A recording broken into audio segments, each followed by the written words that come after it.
అందరికీ నమస్కారం. వాసుదేవన్ గారు క్షమించాలి, కాస్త ఆలస్యం అయింది. ఈ హర్ఘర్ తిరంగా ప్రోగ్రామ్ నేను ఉత్తరాంధ్ర ఇన్ఛార్జిగా ఉన్నాను. దానికి సంబంధించి ఒక కాన్ఫరెన్స్ లో ఉండి బయటకు రావడం జరిగింది, ఆల్ ఇండియా స్థాయి. అయితే ఒకటి వాసుదేవన్ గారు, ఇప్పుడు మనం తీసుకున్న సబ్జెక్టు రాజకీయాలకి కొంతవరకే మనం అన్వయించుకోవాలి. మిగతాది వ్యక్తిగతమైనటువంటిది లేకపోతే సమాజపరమైనటువంటిది. ఇంకా చెప్పాలి అనేసి అంటే కొన్ని కొన్ని అంశాలకి పరిమితం చేసుకునే మనం మాట్లాడుకోగలగాలి.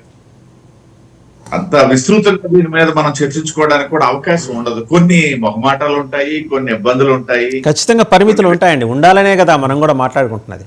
పరిమితులు ఉండాలనే. అంటే ఏం జరుగుతుందంటే ఇవన్నీ కూడా ఇప్పుడు చట్టము చట్ట పరిధులు లేకపోతే చట్టసభలు, ఇంకా చెప్పాలంటే వీటన్నిటికంటే ఏదో న్యాయస్థానాలు చేసినటువంటి వ్యాఖ్యానాలు లేకపోతే కొన్ని నిర్ణయాలు కొన్ని డెసిషన్స్ ఇచ్చి ఉండొచ్చు.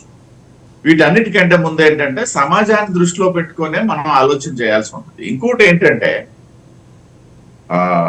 ముందుగా ఈ జ్యోతిష్యానికి సంబంధించి వేణుస్వామి గారి అంశం వరకు తీసుకున్నట్టయితే, సాధారణంగా జ్యోతిష్యం అనేది అంటే నేను ఒక ఐడియాలజికల్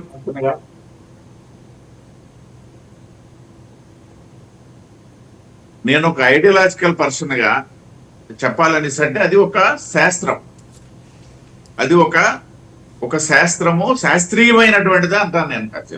అయితే చెప్పేవానికి కొన్ని పరిమితులు ఖచ్చితంగా ఉంటాయి. మనం కూడా చూస్తుంటాం, ఏదైతే చెడు జరుగుతుంది అనేది కాస్త తక్కువగా చెప్తూ కొన్ని జాగ్రత్తలు తీసుకోండి అంటారు. కానీ నువ్వు చచ్చిపోతే, ఇప్పుడు మా సోదరుడు చెప్పారు, నేను స్టూడియో నుండి మనం ఇంటికి వెళ్ళేటప్పుడు ఏం జరుగుతుంది అని చెప్పేసి, డెఫినెట్ గా రేపు మరుక్షణం ఏం జరుగుతుందో తెలిసే పరిస్థితి లేదు కదా.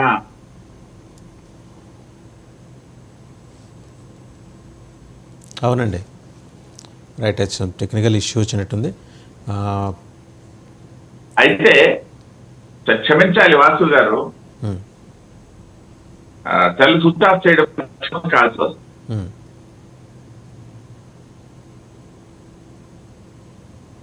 అయితే ఏదైతే జ్యోతిష్యము నిజంగా సశాస్త్రీయము, దాన్ని సరైనటువంటి తీరులో స్టడీ చేసినప్పుడు ఖచ్చితమైనటువంటి రిజల్ట్స్ చెప్పగలిగినటువంటి వ్యక్తులు ఉన్నారు, లేరని కాదు. కానీ వాళ్ళు చెప్పడానికి అదే శాస్త్రం వాళ్ళకి కొన్ని పరిమితులు కూడా విధించింది. నీకు ప్రాణగండం ఉంది అని ఏ జ్యోతిష్కుడు చెప్పడు, నువ్వు కొన్ని జాగ్రత్తలు తీసుకోవాలని చెప్పడం మాత్రమే చేస్తాడు. కారణం ఏంటనేసి అంటే, నీవు జ్యోతిష్యుడు చెప్పిన దాని తాలూకా ప్రభావంతో ఆ మనిషి నిజంగా జరగాల్సిన దానికంటే ముందే దిగజారిపోయే పరిస్థితి కూడా ఉంటది అనమాట. అంటే ఆ మనోబలం తక్కువగా ఉన్నటువంటి వ్యక్తులు, ఇప్పుడు కొంతమంది ఉంటారు, నిజంగా జరుగుతుంది, ఏం చేస్తాం మనం అంటాం. కానీ కొంతమంది ఏంటంటే జరిగిపోతే ఉన్న భయానికి కూడా ఇబ్బందులు పడే పరిస్థితులు ఉంటాయి. సో ఈ పరిమితుల్లో బట్టి చెప్పాలా. ఇక్కడ వేణుస్వామి గారు అది కూడా ఏంటంటే ఒక పెళ్లికి సంబంధించి ఒక అంశము. ఇప్పుడు సాధారణంగా ఏదో చిన్న కుటుంబాల్లో జరిగిన పెళ్లిళ్ళు అంటే ఆ కుటుంబాలకు పరిమితం అవుతే అది ఇబ్బంది ఉండదు. ఈ సెలబ్రిటీకి సంబంధించినటువంటి అంశం వచ్చేసరికి ఏంటంటే దీని మీద ఎటువంటి వ్యాఖ్యలు చేసినా, దీని మీద ఎటువంటి సమాచారం వచ్చినా, అది మంచి కావచ్చు చెడు కావచ్చు, సమాజం మీద ప్రభావం ఉంటుంది. కాబట్టి అటువంటి నేను ఇప్పుడు వేణుస్వామి అనే వ్యక్తి కేవలం పనికి మాలినాడు, లేకపోతే ఆయనకేవో ఏమీ తెలియదు, ఏదో చెప్పేస్తాడు, లేకపోతే తాగి చెప్తాడు, లేకపోతే మాంసం తిని చెప్తాడు, ఇలాంటి వ్యాఖ్యానాలు వస్తున్నాయి. అవన్నీ నేను పట్టించుకోను. నిజంగా ఆయన తెలివైనటువంటి వ్యక్తి, ఆ శాస్త్రంలో పట్టున్నది, లేకపోతే ఆయనకు ఉన్నటువంటి ఆ విజ్ఞానం ఖచ్చితంగా ఒక స్థాయిలో ఉన్నటువంటి వ్యక్తి అని భావిస్తూ, ఇలాంటి సందర్భం వచ్చేటప్పుడు అంత లూజితంగా అవసరం ఉండకూడదు. ఆయనకి ఖచ్చితంగా పరిమితులకు లోబడి జరుగుతుంది. కానీ కొన్ని ఇబ్బందులు ఉండొచ్చు అనేయటం వేరు, విడిపోద్ది అని చెప్పాల్సినటువంటి పరిస్థితి లేదు. ఏ జ్యోతిష్ శాస్త్రం కూడా అలా చెప్పమని సూచించదు. మెయిన్ ఇక్కడ ఏ జ్యోతిష్ శాస్త్రం కానీ, ఏ జ్యోతిష్ శాస్త్రం నేర్పే గురువు గాని అటువంటి సలహా ఇచ్చి మీరు ఉన్నట్టుగా బోల్డ్ గా చెప్పదు. రెండో అంశం, మా జిల్లాకు వచ్చినటువంటి అంశం, డెఫినెట్ గా ఇది ప్యూర్లీ వ్యక్తిగతమైనటువంటి అంశం.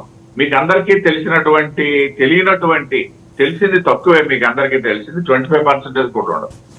100% మాకు తెలుసు. ఇందులో వ్యక్తిగతమైనటువంటి చాలా అంశాలు ఇమిడి ఉన్నాయి. రెండు వైపులా నేను చెప్తాను, రెండు వైపులా. ఎందుకంటే అంటే మాకు దగ్గరగా మేము క్లోజ్ అబ్జర్వేషన్ లో ఉంటాం కాబట్టి ఆ డెవలప్మెంట్స్ అన్ని తెలుసు. ఇంకా తెలుసు మీకు తెలుసు, మా ఇద్దరం అయితే ఏదైతే దువ్వాడ శ్రీను నేను బావా అనుకొని ఇర్రెస్పెక్టివ్ ఆఫ్ పార్టీ మేము ఉంటాం. కాబట్టి మాకు రెండు వైపులా తెలుసు. అంటే నేను రెండు వైపులా అంటే ఏంటి, ఇటు Duvvada Srinu versus his wife and ఇది మాధురి.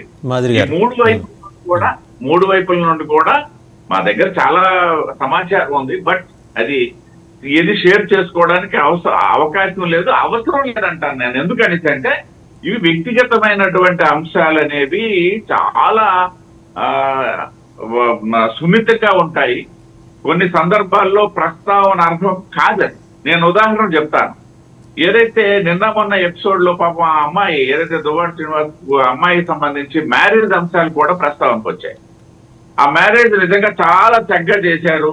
అంతకు ముందు ఏం జరిగిందో తెలుసు, ఆ మ్యారేజ్ కంటే ముందు, మ్యారేజ్ తర్వాత ఏం జరిగిందో తెలుసు, ఇవన్నీ మాకు తెలుసు. కానీ ఓపెన్ చేయలేము వాసుదేవన్ గారు.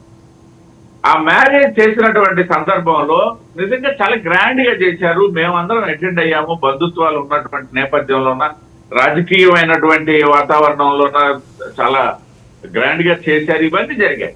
కానీ ఆ హిడెన్ అంశాలు అవి ఉన్నాయి. అవి ఎవరికి తెలియదు, చెప్పలేను అనమాట. తెలియదని నేను చెప్పండి.